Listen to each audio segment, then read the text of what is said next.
رمضان رجع، وأول حاجة تيجي في بالنا لو رجع بينا الزمن.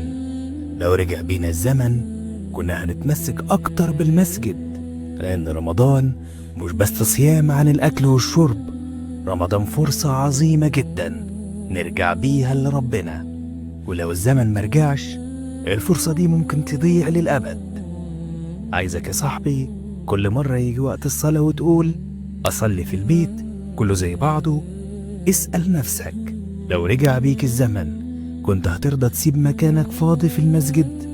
النبي صلى الله عليه وسلم قال: صلاة الجماعة أفضل من صلاة الفذ ب27 درجة، يعني كل ركعة في المسجد أضعاف اللي تصليها وحدك.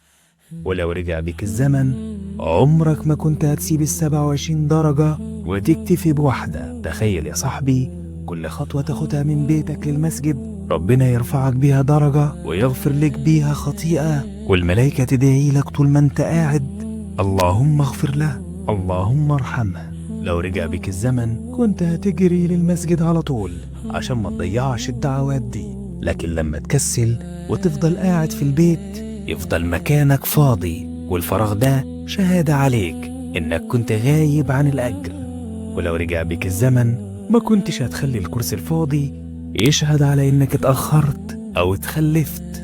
واحد صاحبنا كان دايما يقول أصلي بعدين لسه عندي وقت، وفي يوم اتأخر عن صلاة العشاء وقال المرة الجاية هروح بدري، بس الليلة دي والده توفى فجأة. ساعتها قال وهو بيعيط: يا ريتني صليت معاه الجماعة الأخيرة، يا ريت الزمن يرجع بس أصلي وراه ركعة واحدة. بس الزمن مرجعش والفرصة ضاعت للأبد. حتى الراجل الأعمى اللي جه للنبي صلى الله عليه وسلم وقال: يا رسول الله ما عنديش حد يوديني للمسجد. النبي صلى الله عليه وسلم سأله: هل تسمع النداء؟ قال: نعم. قال: فأجب.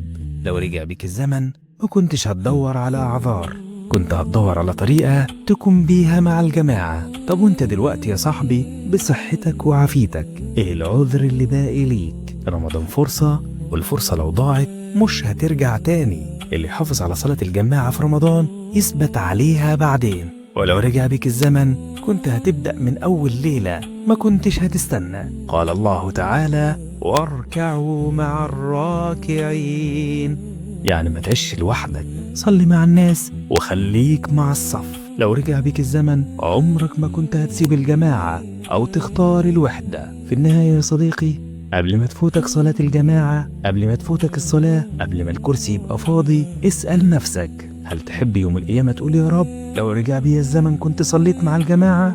ولا تحب تدخل على ربك ومعك 27 ضعف من الأجر؟ رمضان فرصة والزمن ما بيرجعش، املى مكانك في الصف قبل ما يضيع منك.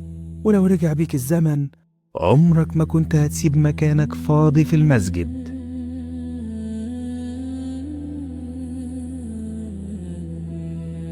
في لحظة معينة كل واحد فينا هيتمنى لو الزمن يرجع تاني، بس الحقيقة المؤلمة إن الزمن ما بيرجعش، واللحظة اللي راحت ما بترجعش، واللي قدامك دلوقتي فرصة جديدة، فرصة تتصرف صح قبل ما تقول يا ريت. دي كانت حلقة من برنامج لو رجع بي الزمن على قناة مش هستفيد وحدي. لو الحلقة أثرت فيك شارك الفيديو، ما تخليش الخير يقف عندك.